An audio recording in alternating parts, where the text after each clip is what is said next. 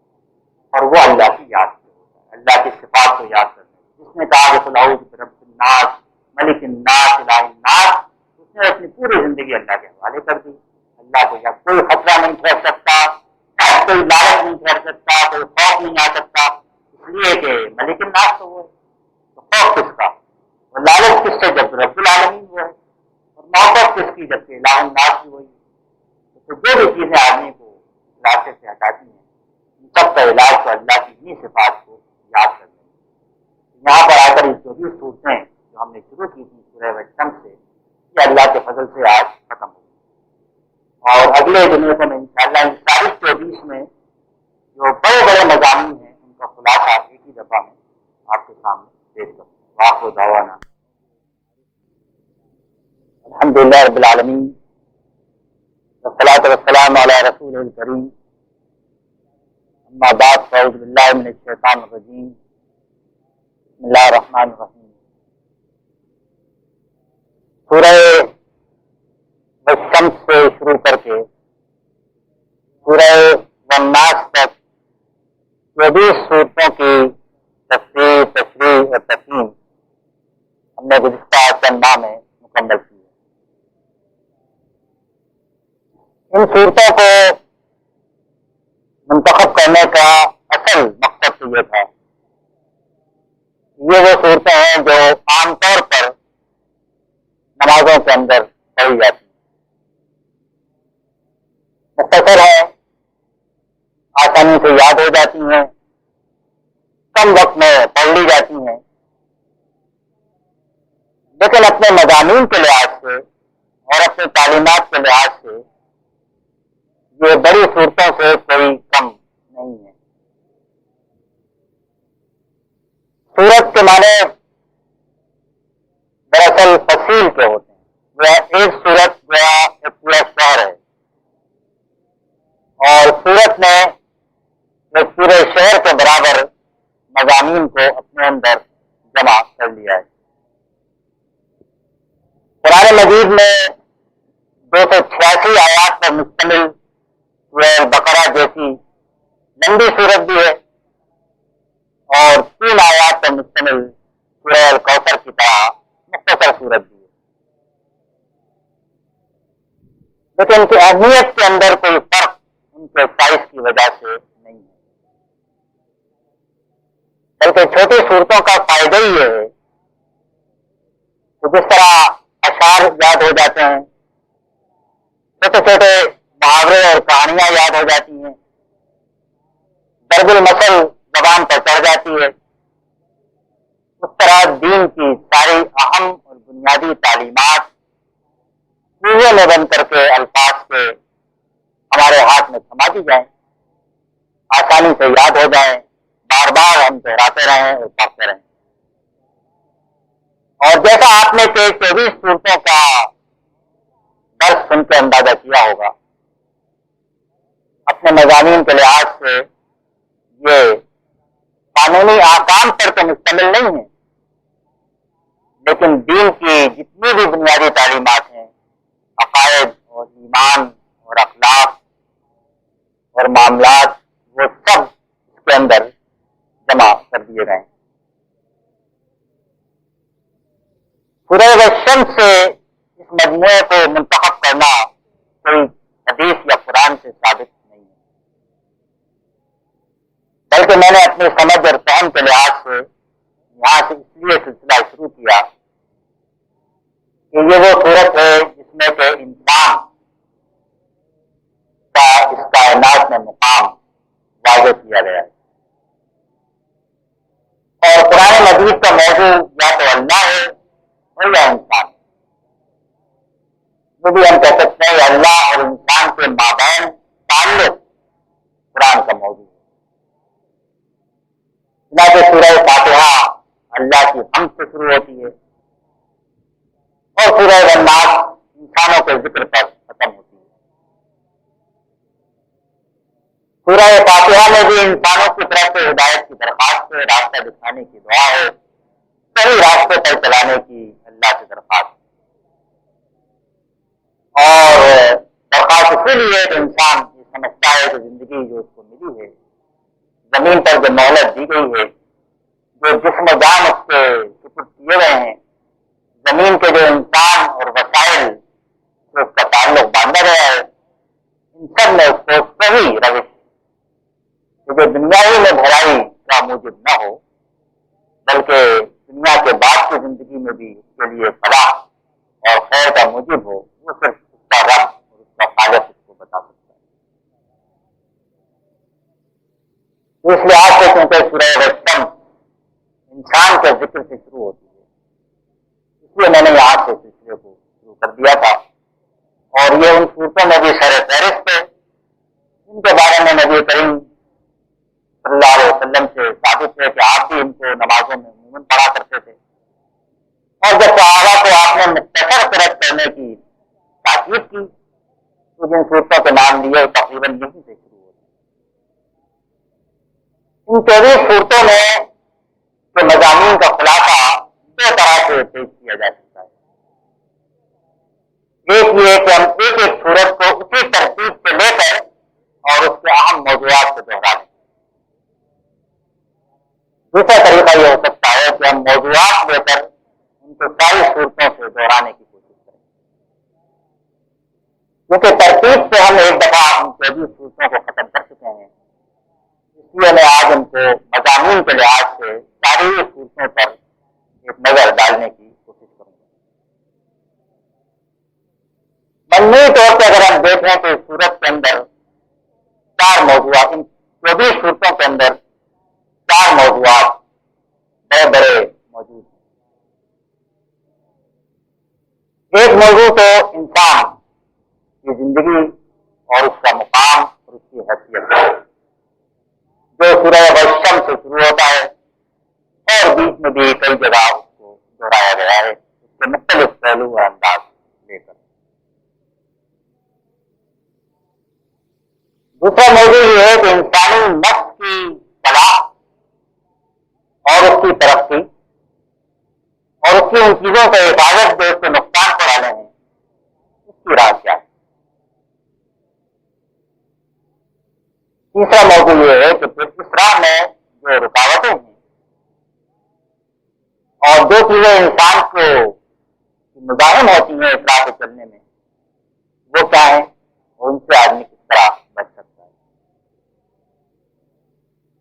اور چوتھا موضوع پھر یہ ہے کہ اس راہ کو دکھانے کے لیے اور اس راہ کو چلانے کے لیے جو پیغمبر صلی اللہ علیہ وسلم قرآن مجید کی آخری وحی کو لے کر آئے، ان کی پوری سیرت کو ایک انداز میں ان 24 صورتوں میں سمیٹ دیا گیا ہے۔ دعویٰ تو بہت بڑا ہے، لیکن آپ غور کریں تو آپ کے یتیمی کے ذکر سے شروع کر کے اور نبوت کی ہدایت پانے سے لے کر اور فتح مکہ اور فتح مکہ کے بعد مزید لوگوں کا دین میں داخل ہونا اور آپ کی امت کا کثرت کے ساتھ دنیا کے اندر پھیلنا اور اس کی بشارت اور آپ کے دشمنوں جس کی ایک مثال ابو لہب ہے ان کی تباہی اور بربادی کی پیشن گوئی. اگر آپ غور کریں تو دراصل پوری سیرت انہی کے اندر جمع ہے. اور کیونکہ ان کا تعلق بات چیزیں آپ کے ساتھ مخصوص ہے، لیکن پھر بھی ہم کو ان سے تعلق ہے اس لیے کہ آپ ہمارے محبوب ہیں، ہمارے حاجی ہیں، ہمارے سردار ہیں، امت کے بانی ہیں. جو چیز اللہ نے آپ پر خاص طور سے انعام فرمائی اس کی مسرت اور اس کی تعلیم میں ہم بھی شریک ہیں. اور جو چیزیں آپ نے بحیثیت نبی اور رسول سے آپ سے مخاطب ہو کر کہیں ان میں تو ہم پوری طرح آپ کی امت ہونے کی حیثیت سے شریک ہیں. اس لیے تو ہمارا دنیا کے اندر وہی مقام، وہی مشن، وہی منصب ہے جو نبی کریم صلی اللہ علیہ وسلم کا مقام، مشن اور منصب. تو یہ 4 مختلف موضوعات ہیں کہ جو ان 24 صورتوں میں ان کے مختلف پہلو اور ان کے مختلف عنوان مختلف انداز میں بیان کیے گئے. پہلی بات یہ کہی گئی ہے کہ انسان کو اللہ تعالیٰ نے اس دنیا میں جو عمر دے کر بھیجا ہے، جو مدت دی ہے یہاں پر زندگی بسر کرنے کی اس زمین پر، یہ اس لیے ہے کہ جو نفس اور زندگی اس کو دی گئی ہے وہ اس کو تزکیہ کرے. تزکیے کے معنی ہے کہ اس کو پاک اور صاف بھی کرے اور اس کو ترقی بھی دے. یعنی اپنی صفائی اور اپنی ترقی اور اپنا ڈیولپمنٹ یہ انسان کا فرض ہے، یہی اس کا کام ہے، یہی اس کا مشن ہے. اور جو اپنے نفس کا تزکیہ کر لے گا وہی فلاح اور کامیابی سے ہمکنار ہوگا. فلاح اور کامیابی کی تشریح ان صورتوں میں موجود ہے پورے قرآن مجید کے اندر. لیکن سب سے بنیادی بات کہ اپنے نفس کا تزکیہ یہ دراصل فلاح کی راہ اور افراد کے لیے بھی ہے، ایک انسان کے لیے بھی ہے اور قوموں کے لیے. تو اس دنیا میں اگر کوئی تباہی ہے تو وہ طغیانی اور سرکشی کی راہ ہے، اور اگر کوئی عروج کی راہ ہے تو وہ ایمان اور عمل صالح کی راہ ہے. یہ بہت بنیادی تعلیم ہے اور جو اس کو نہ سمجھے پھر وہ پورے دین کو نہیں سمجھ سکتا. اور جو ان ساری بنیادی باتوں کو سمجھ لے اس کے دل اور دماغ سے، ذہن سے، شکوک و شبہات کے سارے کانٹے نکل سکتے ہیں. کوئی شک و شبہ کا کانٹا ایسا نہیں ہے کہ جو قرآن مجید کی ان بنیادی تعلیمات کو سمجھ لینے کے بعد پھر آدمی کے دل میں ٹھہر سکتا ہے. اور لارے وقف کی جو کیفیت ہے قرآن مجید نے آواز میں بیان فرمائی وہ اس سے حاصل ہو سکتی ہے. اس میں جو قرآن مجید نے 2 آیتوں کے اندر ایک بڑا وسیع مضمون سمیٹ کر بیان کر دیا ہے، اس کی پہلی شک یہ ہے کہ انسان اس امتحان میں ہے اور وہ خود اپنے لیے ذمہ دار ہے. قد افلح من زکاہا، جس نے اپنے نفس کا تزکیہ کیا وہی کامیاب ہوا. کوئی دوسرا آدمی وہ کام نہیں کر سکتا جو انسان کے ذمہ. جس طرح دکاندار کے لیے خود ضروری ہے کہ اپنی دکان کھولے، اس کو چلائے، اس کا حساب رکھے، اور کاشتکار کے لیے خود ضروری ہے کہ ہل لے کر نکلے، ہل چلائے، بیج ڈالے، فصل کاشت کرے. اس طرح ہر انسان اپنی زندگی کی دکان اور اپنی زندگی کی کھیت کے لیے ذمہ دار ہے. اس مقصد کے لیے اس کو نیکی اور بدی کی تمیز دی گئی ہے. اور یہ ایک ایسی چیز ہے جس سے جیسا میں آپ سے کہتا رہا ہوں اور آپ جانتے ہیں جتنی مخلوق سے ہم واقف ہیں ان میں سے انسان اور جن کے علاوہ کسی کو یہ چیز نہیں بخشی گئی. نیکی اور بدی کا علم، کسی کام کا نیک اور بد ہونا، اس سے بڑھ کر اس بات کا اختیار ہونا کہ چاہے تو نیکی کرے اور چاہے تو برائی کرے. اگر انسان اپنے تزکیے نفس کے لیے خود ذمہ دار ہے تو لازمی مانے کہ اس کو اپنے نفس کے اوپر اختیار حاصل ہونا چاہیے. یہ نہیں ہو سکتا کہ اللہ تعالیٰ اس کو اپنے نفس کے تزکیے کے لیے ذمہ دار بھی کر دے اور اس کو مقبول بھی بنائے اور اس کو عذاب اور ثواب میں بھی ڈالے، اس کو اختیار نہ ہو کہ میں نیکی اور برائی کروں۔ فَأَلْهَمَهَا فُجُورَهَا وَتَقْوَاهَا، نفس کے باہر نکل جانے، صحیح راستے سے نکل جانے کی چیزیں بھی نفس کو بتا دی گئی ہیں، اور جن سے وہ بچ سکتا ہے اور صحیح راہ پہ چل سکتا ہے وہ بھی اس کو بتا دیا گیا۔ ذات علم بھی دیا گیا ہے اور دونوں کا میلان ہے، برائی کرنے کا بھی میلان رجحان ہے، نیکی کرنے کا بھی، لیکن نیکی اس کے لیے محبوب بنا دی گئی۔ رات انسان کتنی برائی کر لے وہ نیکی کی تعریف کرے، کوئی نہیں کہتا جھوٹ بولنا اچھا ہے، وعدہ توڑنا اچھا ہے، کسی کا حق مارنا اچھا ہے، جان دینا حق اچھا ہے، قتل کرنا کوئی نہیں کہتا۔ خود انسان کی فطرت میں اس طرح پیوست ہے کہ اچھائی ہے، برائی برائی، تفصیل میں اختلاف ہو سکتا ہے، شراب پینا اچھا ہے برا ہے، سود دینا اچھا ہے برا ہے، لیکن جو بنیادی نیکیاں ہیں ان کے بارے میں کوئی اختلاف انسانوں کے درمیان نہیں پایا جاتا۔ برائی کرنے والے بھی اپنے عمل کی کوئی تعبیر ایسی کرتے ہیں جس سے وہ ثابت کریں کہ نہیں یہ تو ہم مجبور ہیں، اچھا کام نہیں کر رہے، مجبور ہے اور کیا کریں۔ اس طرح قرآن مجید ہر قسم کی مجبوری کی نفی کرتا ہے۔ قرآن اور حدیث سے ہم کو کوئی ایسی تعلیم نہیں ملتی کہ انسان مجبور ہے کسی چیز کے حد، نہ وہ زمانے کے ہاتھوں مجبور ہے، نہ وہ تاریخ کے ہاتھوں مجبور ہے، نہ وہ اپنے سے بالادست لوگوں کے ہاتھوں مجبور ہے، نہ بیوی شوہر کے ہاتھوں مجبور ہے، نہ بچے والدین کے ہاتھوں، نہ ریت حکمرانوں کے ہاتھوں۔ ہر آدمی خود اپنے ہی لیے مختار ہے، اور جہاں وہ مجبور ہے پھر وہاں جواب دینے، جہاں بھی واقعی کوئی زبردستی اس سے کوئی کام کرا لے اس کے لیے کوئی اس کا معاوضہ نہیں ہے، کوئی عذاب، جہاں کوئی اختیار ہے وہیں پر اس کے لیے عذاب و ثواب کے سوال پیدا ہوتا ہے۔ جتنے قدیم و جدید فلسفے اور گمراہیاں اور شیطان کے وساوس ہیں ان کا بڑا حصہ تو مجبوری کے باہر میں آتا ہے۔ اسی سے آپ پوچھیں کیا کریں، زمانہ ہی ایسا ہے مجبور، آپ ہر شخص کی زبان سے گناہگار کی یہ الفاظ تو ضرور سن لیں گے کہ آج کا زمانہ ہی ایسا ہے، کیا کریں، اس کے بغیر تو کام ہی نہیں چلتا۔ اگر واقعی کام میں چلتا ہو تو اللہ تعالیٰ کوئی سزا نہیں دے، لیکن وہ خود جانتا ہے کتنا کام چلتا ہے اور کتنا کام نہیں چلتا، اور کتنا آدمی مجبور ہے کتنا مجبور ہے۔ اور انسان کے نفس کو اس نے ٹھیک ٹھیک اس مقصد کے لیے مناسب بنایا۔ نفس وما سواہا،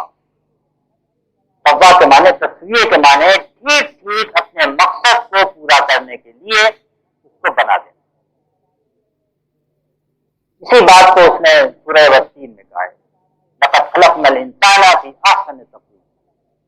ہم نے انسان کو بہترین سانچے میں بنایا۔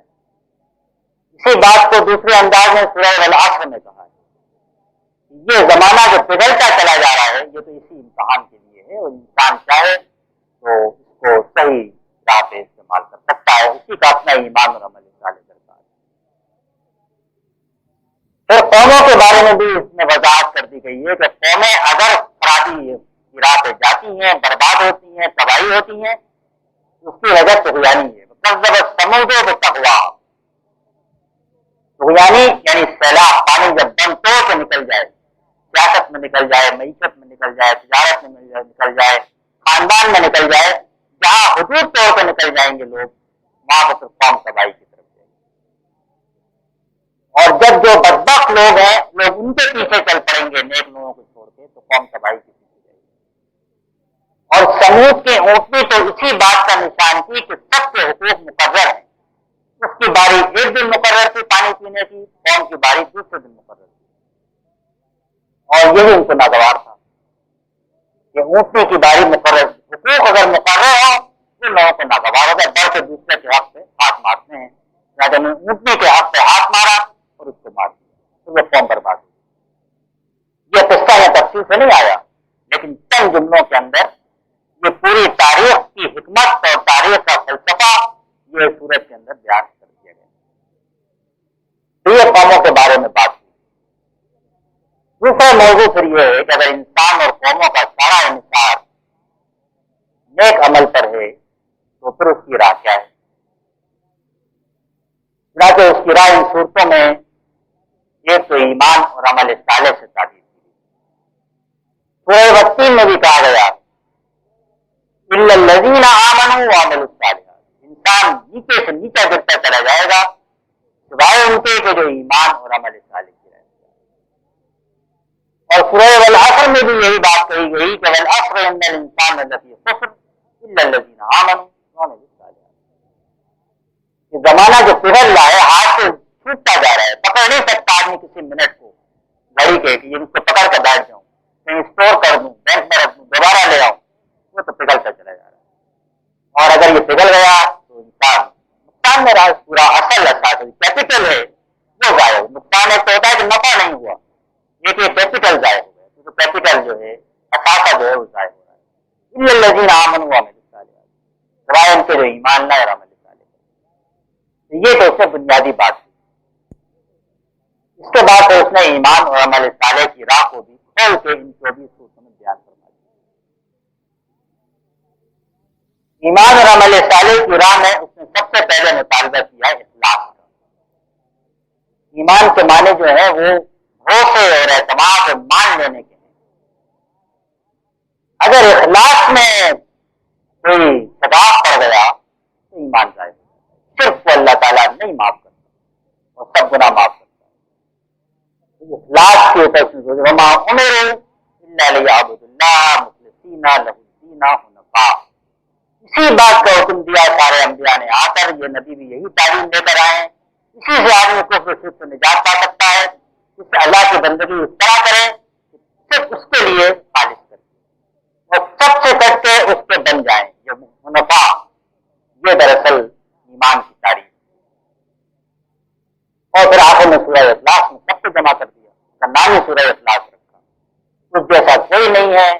وہی ایک حاجت روا ہے، کسی کے پاس کوئی اختیار نہیں ہے اور کسی کے پاس کوئی چیز پہنچانے کی نہیں ہے، کوئی اس کے مثل نہیں۔ تو سورہ اخلاص میں بھی یہیں پر آتا ہے، کیونکہ اخلاص ایمان کے اندر وہی شرط ہے۔ مان لینے والے تو بہت ہیں، دعویٰ کرنے والے ماننے کا خدا کو تو کوئی کمی نہیں ہے۔ امریکہ میں بھی جیسا میں نے بتایا 93% لوگ خدا کو مانتے ہیں، لیکن اخلاص کے ساتھ ماننے والے وہ برائے نہ، یہ شیطان نے کہا تھا کہ تو اکثریت کو مخلص نہیں پائے گا، نام تو بہت سے لینے والے ہوں گے، محبت کی مالیں جپنے والے بہت لوگ ہوں گے، کچھ لوگ اس کے ایمان کے ساتھ تو اخلاص کی تعلیم بھی اس کی شرط ادا کی۔ پھر اس کے بعد اس کو اور کھول کے بیان کیا کہ عمل صالح جو ہے وہ کیا ہے۔ ایک تو اس میں نماز کا ذکر بار بار کیا، الا لیعبدوا اللہ مخلصین لہ الدین حنفاء ویقیموا الصلاۃ، تو نماز پڑھیں۔ نماز بندگی کا اظہار ہے، جسم سے، جان سے، روح سے، دماغ سے، زبان سے، ہر چیز سے۔ یہ عملی صورت ہے، اللہ کی اطاعت، اس کے آگے جھک جانا، اس کے آگے ڈال دینا، اس کے آگے پیشانی ٹیک دینا، جو حکم دے کہنا کہ لبیک میں حاضر ہوں، یہ دراصل عمل صالح کی پہلی تعبیر ہے۔ پھر اس کے بعد اور تفصیلات بیان ہوئی، جو کہ پہلی جگہ بیان، نماز سے غفلت نہ ہو، اور پھر نماز کے ساتھ ساتھ دو چیزوں کا اور ذکر کیا گیا، تواصی بالحق اور تواصی بالصبر، ایک دوسرے کو حق کی نصیحت اور وصیت کرنا اور تاکید کرنا، اور ایک دوسرے کو حق اور صبر کی اوپر چلانا۔ لیکن یہ دراصل تھوڑا سا بعد میں آئے۔ دوسرا حکم اس نے دیا زکوٰۃ کا، اور شریعت ساری کی ساری انہیں دو عنوانات کے تحت جمع ہے، اللہ کے ساتھ بندگی کا تعلق، بندوں کے ساتھ احسان اور انفاق کا تعلق۔ یہ انفاق سب سے بہتر تو مال میں مطلوب ہے، دنیا کے ساز و سامان ہر چیز میں جو آدمی کو اللہ نے دی ہے۔ میں سورہ واللیل میں بیان کروایا کیا کہ جو راستہ آسان راستہ ہے، جو راستہ جنت کی طرف لے جانے والا راستہ ہے، جو راستہ جو شریعت کا راستہ ہے، فَأَمَّا مَنْ آتَىٰ وَاتَّقَىٰ وَصَدَّقَ بِالْحُسْنَىٰ، جس نے دیا، جو تھا وہ دیا، جو ضرورت مند تھا اس کو دیا، جو چیز تھی وقت دیا، مال دیا، توجہ دی، محبت دی، جو دے سکتا تھا وہ دیا، اور سب کو دیا بلا تفصیل دیا، جتنا دے سکتا تھا وہ دیا، اور ان چیزوں سے بچا جو کہ اللہ کو ناراض کرنے والی ہیں، اور سچی باتوں کی توجہ کی، نیک باتوں کی ایمان کی، اس میں سب چیزیں جمع ہیں۔ لیکن سب سے پہلے حالانکہ ترتیب الٹی ہے، پہلے تصدیق ہوگی، پھر تقویٰ ہوگا، پھر دینا ہوگا۔ عمل کے لحاظ سے ترتیب یوں ہے، لیکن بیان میں ترتیب الٹ دی گئی ہے، اس لیے کہ پہلی چیز تو اس کا حاصل ہے اور وہ ہے اللہ کی راہ میں دینا، بس دینا کی بات اس کی کئی جگہ اور ذکر کیا اور اس کی تاکید فرمائی، مختلف اس کے منفی پہلو بھی واضح فرمائے جن کا میں ذکر کروں گا، لیکن یہ سورہ واللیل میں اس بات کو واضح فرما دیا گیا۔ اور دینے کے اندر پھر تواصی بالحق اور تواصی بالصبر بہت ساری چیزیں ہیں جو اسی کے تحت سمیٹی جاتی ہیں۔ اس میں یتیموں کے حقوق بھی آئے، مساکین کے حقوق بھی آئے، کھانا کھلانے کا ذکر بھی آیا، تو زیر دست ہیں ان کے حقوق ادا کرنا، ان کو زبردستی نہ کرنا، ان کے حق نہ ماننا، کمل یتیم فلا تقہر، اور یمنعون الماعون بخل کی برائی بھی آئی، لیکن ذرا اس کا بھی ذکر ہم تھوڑا سا بعد میں کریں گے۔ تو عمل صالح کا ایک پہلو تو یہ ہوا اللہ سے بندگی کا تعلق، اللہ کے بندوں کے ساتھ اپنا سب کچھ ان کے لیے جو کچھ آدمی کی ضرورت سے بچے وہ ان کے لیے خرچ کرنے کا، وقت بھی خرچ کرنا، توجہ بھی خرچ کرنا، محبت بھی دینا اور پیسہ بھی دینا، اور یہ تزکیے کا راستہ ہے، یعنی جو مال دیتا ہے یوتی مال ہے یہ تو زکا تاکہ وہ تزکیہ کرے، تزکیہ جو ہے پہلے ہی صورت میں آ چکا تھا، یہ تزکیہ ہے کہ آدمی اپنا مال دے اور اسی لیے اس کا نام زکات ٹھہرا، اور پھر اس کی تاکید کی گئی کہ یہ دینا تو ہے، یہ زکات تک محدود نہیں ہے بلکہ ایسا جو ہے بڑا وسیع ہے، دینا پورا ایک طرز زندگی ہے، ایک طرز زندگی لینے کا ہوتا ہے، میں یہ لے لوں یہ لے لوں یہ جمع کر لوں، اور ایک ہوتا ہے دینے کا کہ جو میرے پاس ہے دوسروں پر لٹا دوں، اس کو بلا کر چھوڑ کے جانا ہے موت کے وقت۔ تو یہ اس میں پھر اس کی تعلیم دی گئی ہے اور مختلف انداز مختلف پہلو سے تمام صورتوں کے اندر جگہ جگہ کیا بھی مناسب ہوا ہے اس کو پھیلا دیا گیا۔ اس کے بعد پھر اس میں جو تیسری چیز آئی وہ یہ کہ جو دینا ہے اس میں سب سے بڑی چیز تو حق کا دینا ہے، نیکی کی تعلیم، تاکہ اللہ نے اپنے نبی کو بھی ہدایت فرمائی، وَأَمَّا بِنِعْمَتِ رَبِّكَ فَحَدِّثْ، اللہ نے جو تم کو ہدایت کی نعمت دی ہے اس کو بیان کرو اور اس کو پھیلاؤ، اور سورہ والعصر میں امت کو بھی تعلیم دی ہے کہ وَتَوَاصَوْا بِالْحَقِّ وَتَوَاصَوْا بِالصَّبْرِ، حق کے دو معنی ہیں، ایک معنی تو وہ حق ہے جو اللہ نے حق آسمان سے اتارا ہے اور اسی کے اندر بھی دوسرا حق شامل ہے جس کے لیے عام طور سے لفظ استعمال کرتے ہیں، جیسے انسان کا میرے اوپر یہ حق ہے، حکمرانوں کے اوپر رعایا کا یہ حق ہے، حکمرانوں کا رعایا پر یہ حق ہے، بیوی کے شوہر پر یہ حق ہے، اس حق کو خود ادا کرنا کافی نہیں ہے بلکہ تواصی کا حکم، اس کی وصیت کرنا، اس کی نصیحت کرنا، اس کی تاکید کرنا، اس کی نگہداشت کرنا، اس کے لیے وہ نظام بنانا کہ جو ان حقوق کی ادائیگی کا محافظ ہے۔ ابوبکر صدیق اور عمر رضی اللہ عنہما نے کہا تھا کہ جو مظلوم ہے جس کا حق مارا گیا ہے وہ میرے نزدیک سب سے زیادہ طاقتور ہے، جب تک میں اس کا حق نہ دلوا دوں، جو ظالم ہے کسی کا حق مارتا ہے وہ سب سے زیادہ کمزور ہے جب تک میں اس کی گردن پہ پاؤں رکھ کے اس کے گلے سے وہ حق نہ نکلوا دوں جس نے کسی کا مارا ہے۔ اسی پر پوری ریاست و خلافت قائم ہوئی، یہ صرف ان معمولی مذاہب کے لیے نہیں قائم ہوئی جن کو ہم سمجھتے ہیں کہ یہ اس لیے ریاست بنی، ریاست تو اسی لیے قائم ہوئی تھی کہ لوگوں کے درمیان عدل و انصاف کے ساتھ وتواصوا بالصبر، صبر کی ضرورت اس حق پر قائم رہنے کے لیے، تو کہیں اس کو نماز اور نہر قربانی کو جوڑا، فصل لربک وانحر، جتنی نعمتیں کثرت دنیا میں ملے گی وہ اللہ کی بندگی اور اس کی راہ میں قربانی، اور کہیں ان دونوں کا ذکر ساتھ ساتھ کیا، وتواصوا بالحق وتواصوا بالصبر، اور باقی قرآن مجید میں تو صبر کے ذکر سے بھرا ہوا ہے، صبر کے بغیر اپنے نفس پر اتنا کنٹرول ہو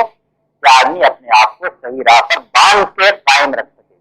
اس کے بغیر تو آدمی کتنی فلسفے بگارے، کتنے بات کرے خوبصورت، کتنی تقریریں کریں، ریڈیو پہ ٹیلی ویژن پہ کہیں بھی کر لے لیکن کوئی حاصل نہیں ہوتا، نہ حکمرانوں کا حاصل ہوتا نہ قوم کو حاصل، جب تک اس پر جمنے اور بننے کی استعداد اور صلاحیت نہ ہو نفس کے اندر۔ یہ پھر تیسری بات تھی جو کہ سامنے آئی۔ اس کے بعد جیسا میں نے کہا کہ اس کے اندر رسالت کا بیان ہے، اس لیے کہ رسالت جو ہے وہ اسی تواصی بالحق و تواصی بالصبر کی اور ہدایت کی اللہ تعالیٰ کی طرف سے مجسم صورت کی، حضور کی زندگی، حضور کا اسوہ۔ جیسا میں نے کہا کہ سیرت جو ہے تقریباً پوری اس کے بڑے بڑے پہلو اس کے اندر سمیٹ دیے گئے ہیں 24 صورتوں میں، آپ کی یتیمی سے ذکر شروع کر کے اور سورہ آپ کی فتح اور نصرت جو آپ کی وفات کی پیشن گوئی تھی وہاں تک کے بڑے بڑے پہلو ان 24 صورتوں میں جمع ہیں۔ آپ کی تعلیمات بھی، آپ کی قریش کے ساتھ معاملہ، آپ کی ہجرت جو سورہ کافرون میں ذکر ہے، غزوہ بدر جو سورہ آبی لہب میں جس کی ذکر ہے، اور پھر فتح مکہ جو سورہ نصر میں ذکر ہے، یہ سارے ساتھ بڑے بڑے سنگ میل پورے سیرت کے جو ہیں اشارہ، وہ سارے تصورات یہ ختم ہو جاتے ہیں جو اللہ کی دہشت اور خوف کی بنیاد پر خدا کی ضد قائم ہے۔ بڑا منتقم مزاج کوئی ہستی ہے جو بیٹھی ہے سزا دینے کے لیے بندوں پر اپنی کڑی چیزیں نافذ کرنے کے لیے، اس میں شیرینی ہے اور بڑی ٹھنڈک اور مٹھاس ہے کہ اللہ سے جو علیہ تعارف ہے وہ تو ان چیزوں کی معرفت ہے جو وہ عطا کر رہا ہے، جو بخش رہا ہے، دے رہا ہے، ہم کو بھی دے رہا ہے، ساری کائنات کو بھی دے رہا ہے۔ تو دراصل اللہ سے آدمی خدا سے خوف کا تصور تو رکھتا ہے اور محبت کرنے کا تصور کم ہوتا ہے، لیکن ہم جو ہے یہ تو دراصل محبت کی جڑ ہے، اس کی آدمی تعریف کرتا ہے، بلاخر اس سے محبت کی، اور تعریف اگر اپنی ذات کے واسطے سے ہو، میرے ساتھ یہ کیا اور میرے ساتھ یہ کیا اور میرے ساتھ یہ کیا، تو پھر تو آدمی محبت بھی کرتا ہے۔ تو دین کی بنیاد جو ہے وہ خوف اور دہشت نہیں ہے، بلکہ دین کی بنیاد جو ہے وہ شکر اور محبت ہے اللہ تعالیٰ کی۔ تو یہی پورا قرآن مجید کا پیغام ہے شروع سے آخر تک، اگرچہ اس کے عذاب کا ذکر ہے اور اس کی جو قوموں کے ساتھ داروگیر ہے اس کا ذکر ہے، لیکن اس کو بھی اس نے ہم کے اس میں رکھا ہے۔ قیامت کے دن کو بھی کہا ہے، ابھی آئے گا آگے مالک یوم الدین، کہ کتب علی نفسہ الرحمہ، اس نے اپنے اوپر رحمت کو لازم کر لیا ہے، یجمعنکم الی یوم القیامہ، وہ تم سب کو قیامت کے دن جمع کرے گا۔ قیامت کے دن جمع کرنا بھی اس کی رحمت کا تقاضا ہے، کس طرح ہے یہ الگ مسئلہ ہے، لیکن اس نے اس کو اپنی رحمت کے ساتھ جوڑا ہے۔ اپنے خوف اور خشیت کی نسبت بھی اس نے اپنی رحمت سے، من خشی الرحمن کی تعلیمات بھی، آپ کی قریش کے ساتھ معاملہ، آپ کی ہجرت جو سورہ کافرون میں ذکر ہے، غزوہ بدر جو سورہ آبی لہب میں جس کی ذکر ہے، اور پھر فتح مکہ جو سورہ نصر میں ذکر ہے، یہ سارے ساتھ بڑے بڑے سنگ میل پورے سیرت کے جو ہیں اشاروں کے اندر ان 24 صورتوں کے اندر بیان کرتے ہیں۔ اور کیونکہ یہ نمونہ ہے تزکیہ نفس کا، مثالی نمونہ جو ہے وہ حضور کی زندگی ہے، یہی چراغ ہے جو روشن ہے، اور اسی کی محبت ہے کہ جو انسان کو اس نمونے پر قائم رکھ سکتی ہے، جو انسان کی ذمہ داری تھی، جس کے لیے اللہ نے اس کے اپنے نفس کو بھی ٹھیک بنایا، اور کائنات میں بھی چاند سورج ستارے رات دن بے شمار نشانیاں پھیلا دی جن سے آدمی حق کو پا سکتا ہے، لیکن یہ سب اپنی عقل ہو، اپنا نفس ہو، کائنات ہو، یہ انسان کی رہنمائی تو کر سکتے ہیں کہ یہاں پر یہ ہونا چاہیے، یہ ہونا چاہیے، یہ ہونا چاہیے، لیکن یہ ہے، یہ علم یہ نہیں دے سکتے۔ یہ علم دینے کے لیے اس نے اپنے انبیاء اور رسول کو بھیجا، ان کا کام نہیں یہ تھا کہ علم میں غیب، وہ غیبی علوم دیں، غیب سے مطلب یہ نہیں کل کیا ہوگا، غیب سے مطلب ہے کہ وہ علوم جو آدمی اپنی سائنس تجربے مشاہدے سے قطعی طور پر حاصل نہیں کر سکتا، سائنس سے تو کوئی بات جو قطعی طور پر وہ حاصل نہیں کر سکتا۔ سائنس کی تعریف ہی ہے کہ وہ بات جو قطعی طور پر سچی نہ ہو، جس کو غلط جھوٹ ثابت کیا جا سکتا ہو، اگر کسی بات کو غلط اور جھوٹ نہیں ثابت کیا جا سکتا تو سائنس نہیں ہے، پھر وہ عقیدہ ہے، سائنس بالکل یہی کہتے ہیں۔ لیکن وہ بات جس کو کوئی غلط ثابت کیا جا سکتا ہو، پھر انبیاء کے دیے ہوئے خبر اور ان کی دی ہوئی وحی کے اوپر آدمی یقینی مان لے، وہ دراصل ایمان بالغیب ہے، اور وہ حضور نے ہم کو پہنچایا، اس لیے حضور کا ذکر تفصیل کے ساتھ ہوا۔ جیسا میں نے کہا بعض چیزیں آپ کے لیے مخصوص ہیں اور بعض چیزیں امت کے اندر شریک ہے، تو یہی آپ کا بڑا فرض تھا کہ آپ دین کو پہنچائیں۔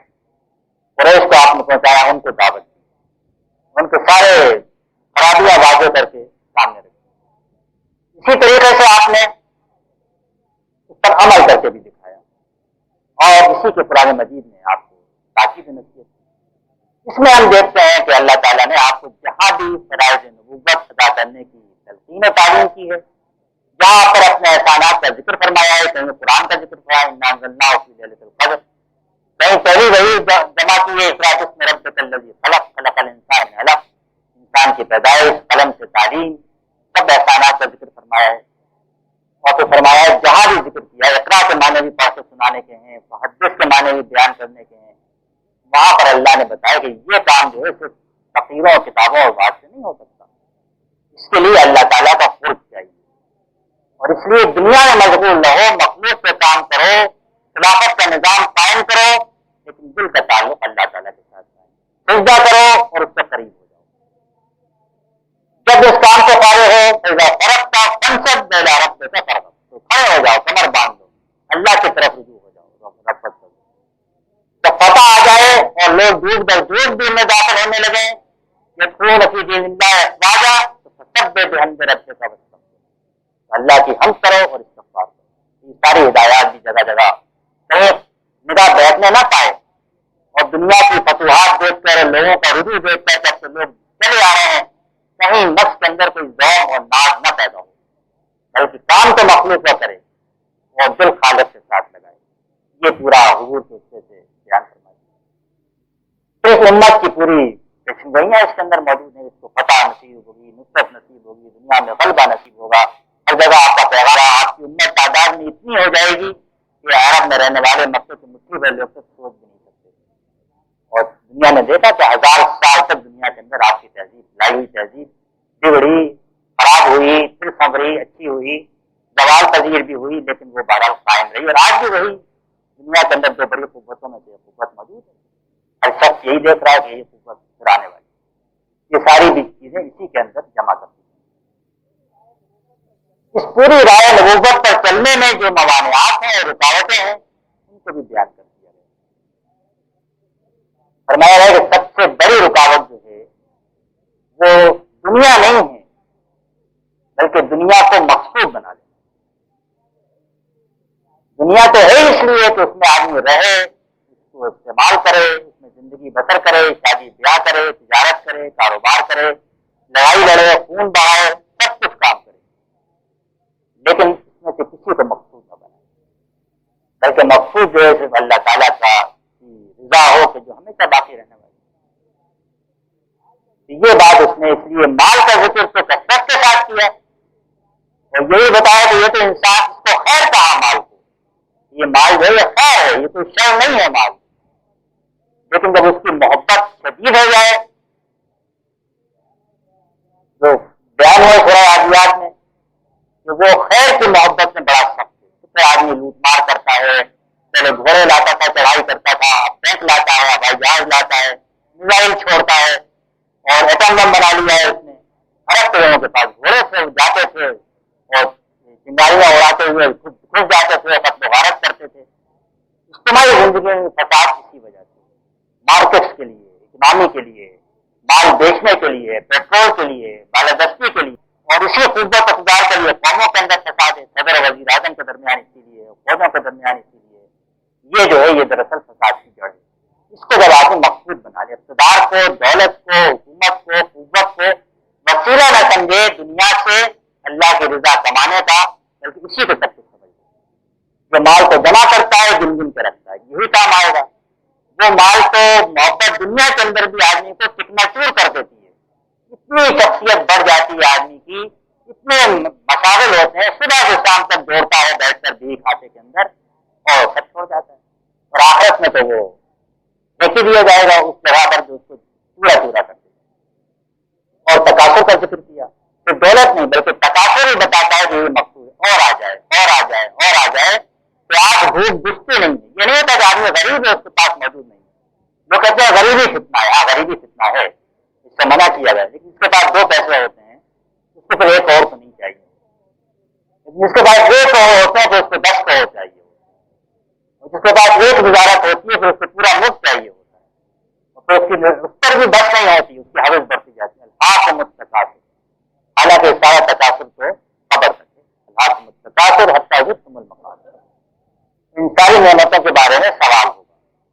لَتُسْأَلُنَّ يَوْمَئِذٍ عَنِ النَّعِيمِ، تو جمع معلوم وعددہ، اس کی بھی تفسیر کھول کے بیان کر دی۔ تو یہ سمجھے کہ قوت اور طاقت اور ٹینکوں اور گھوڑوں اور ہاتھیوں کے بل پہ یہی جو ہے زمانے میں فلاح و نجات کی رائے، اس کی بھی تفسیر کھول کے بیان کیا، ثابتین کے ذکر میں بڑے بڑے ہاتھی لے کر آئے اللہ کے گھر کو دھسانے برباد کرنے کے لیے، لیکن بھوسے کی طرح ہو کے ختم ہو، اور یہ بھوسا تو عذاب کی صورت میں ہے، واقعی بھوسا بنے، لیکن آپ دیکھ رہے ہیں کہ سلطنتیں بھوسا بھوسا ہو جاتی ہیں، چورا چورا ہو جاتی ہیں، آپ کے سامنے روس کا ہو چکا ہے۔ یہی اثر امریکہ کا بھی ہوگا۔ ہندوستان میں برطانوی حکومت کا اثر آپ دیکھ سکتے ہیں، اس میں کوئی مسلمان کافر کی تمیز نہیں ہے، مسلمانوں کی حکومت پر بھی یہ اثر ہوگا اگر وہ یہ اللہ کا قانون سب کے لیے بے لال، کوئی اس کا محبوب اور پیارا نہیں ہے اس لحاظ سے کہ کوئی بدعملی کرے وہ اس لیے چھوڑ دے کہ میرا بڑا پیارا ہے، لاڈلا بچہ ہے، نادان ہے، یہ اس کا کوئی معاملہ نہیں، اس کا معاملہ تو سارا کا سارا اسی پر قائم ہے، عدل کے اوپر، انصاف پر۔ تاکہ اس نے اس کو بھی واضح اور صاف کر دیا کہ اصحاب فیل آئے تو وہ بھی ختم ہوئے، جس نے مال جمع کر کے رکھا وہ بھی ختم ہوا۔ ابو لہب کا تو سارا جون جو تھا اپنی سرداری دولت کے اوپر تھا، وہ بڑا لالچی تھا، بڑا بخیل تھا، بڑا کنجوس تھا، اور اسی دولت کے لالچ میں تو مخالفت پر تلا ہوا تھا کہ سارے چشمے بند ہو جائیں گے دولت کے آنے کے، غریبوں کا، یتیموں کا، کسی کا اپنے چچا تھا، سگا چچا تھا، انتہائی خوبصورت آدمی تھا۔ ابو لہب اسی لیے کہا جائے، لہب کے معنی شعلے کے ہوتے ہیں، صرف سفید تھا، اس کے بال چمکتے تھے لال اور سفید، اسی وجہ ابو لہب نام رکھا۔ لیکن یہ کہ وہ دنیا کے اندر بھی برباد ہوا، ذلیل ہو کے مرا، اولاد نے ہاتھ نہیں لگایا، لاش کو گلے میں پھینک دیا، اور آخرت میں تو بھائی رہا کہ وہ اس کی بیوی دونوں جہنم کے اندر۔ تو ہر پہلو سے واضح کیا کہ ان میں سے کوئی چیز قابل اعتبار نہیں ہے سوائے اللہ کی رضا اور اس کی مرضی۔ جس کو یہ حاصل ہوگی تو پھر اس میں اصل چیز تو پھر اللہ کے سے ملاقات، خشیت وہ چیز ہے جس سے آدمی صبر بھی حاصل کر سکتا ہے، استقامت بھی حاصل کر سکتا ہے، صحیح راستے پہ رہ بھی سکتا ہے، اور خشیت اس کا ڈر لگا رہے کہ کوئی ایسا کام نہ ہو جائے جو اللہ کو ناپسند۔ یہ خشیت کوئی اس کی خشیت نہیں ہے کہ آدمی دہشت میں خشیت میں مبتلا ہوتا ہے، کوئی کوڑے مارے گا، آگ میں جلائے گا، بلکہ جو انتہائی محبت کرنے والا ہے، رحمان اور رحیم ہے، اور جس نے کہ ہر چیز دی ہے، خبرگیری کی ہے، آپ پکڑ کے خبرگیری کرتا ہے، چھپا دیتا ہے، منہ میں نوالا ڈالتا ہے، پانی کا گھونٹ دیتا ہے، وہ اگر ناراض ہو گیا تو آپ دیکھیں اس کا تو خوف پڑے گا۔ بچے کو سب سے زیادہ ڈر اس کا نہیں ہوتا کہ مار پڑے گی، مار پڑتے سے بچا کے اپنے باپ کی گود میں لپٹ جاتا ہے، لیکن اس کو ڈر لگا رہتا ہے کہ ایسا کام نہ ہو جائے جس سے باپ ناراض ہو کے مار کا اصل ڈر نہیں ہوتا، اصل ڈر ناراضگی کا ہوتا ہے۔ یہ خصیت یہ ذالک لمن خشی ربہ، جن کو جنت میں اعلیٰ درجات ملیں گے اور ہمیشہ ہمیشہ وہاں پر رہیں گے، جن کو اللہ کی رضا ملے گی، رضی اللہ عنہم ورضوا، اللہ ان سے راضی ہو خوش، وہ اللہ سے راضی ہو خوش۔ یہ اس کا نصیب ہے کہ جس کے جو اللہ سے خشیت اختیار ہے، ذالک لمن خشی ربہ، یہ اس کا نصیب ہے جس نے اپنے رب سے خشیت اور کیا، ڈر لگا۔ اس کا راستہ جو ہے اس کے سامنے حاضری اور اس سے ملاقات، خشیت کے ہم معنی نہیں ہے، خشیت سے ملتا جلتا لفظ ہے خشوع کا۔ رسول قرآن مجید میں الذین یظنون انہم ملاقو ربہم انہم الیہ راجعون، سورہ البقرہ کی آیت ہے کہ وہ جو کہ یہ ہر وقت بھڑکا لگا رہتا ہے کہ اپنے رب سے ملاقات کرنا اور اس کی طرف لوٹ کے جانا۔ چنانچہ پھر جہاں سے بات شروع ہوئی تھی کہ آدمی اپنے عمل کی آزمائش کے لیے بھیجا گیا، وہ ذمہ دار ہے، کوئی مجبوری نہیں ہے۔ قد افلح من زکا، اس کا کام ہے کہ اپنے نفس کا تزکیہ کرے اور ایمان اور عمل صالح کی راہ اختیار کرے، تو پھر اللہ سے ملاقات کے بارے میں ساری باتیں بیان کر دی کہ اللہ کے سامنے تو چھوٹی سے چھوٹی برائی، جس نے ذرہ برابر نیکی کی ہوگی وہ دیکھ لے گا، ذرہ برابر برائی کی ہوگی وہ دیکھ لے گا، اور وہ دن ایسا ہوا کہ سارا نظام درم برم ہو جائے گا، زمین ڈول نہیں ہوگی، انسان گھبرا کے نکل آئیں گے، پتنگوں کی طرح ہو رہے ہوں گے، سارے بند ٹوٹ جائیں گے، پہاڑ تو ابھی بندے ہوئے نظر آتے ہیں، ہمالیہ پہاڑ اتنا نقصان کھڑا ہے، یہ ریت بن کے جانا شروع کر دے گا، کوئی چیز اپنے مقام پہ قائم نہیں رہے گی، کوئی چیز کام نہیں آئے گی، صرف عمل رہ جائے گی، گرو اعمال، اور اعمال میں اس کا برتاؤ رحمت اور انصاف کا ہوگا، یہ نہیں کہ جس نے ایک برائی کی اس کو پکڑ کے جہنم میں ڈال دیا، اعمال کو تولا جائے گا، تو من ثقلت موازینہ فہو فی عیشۃ راضیہ، اما من خفت موازینہ فأمہ ہاویہ، جس میں کہ میزان بھاری ہو جائے گی تو پھر زندگی اب ہمیشہ کی زندگی ہے، دل پسند زندگی ہے، عیش کی زندگی ہے، سب موجے مارو، اب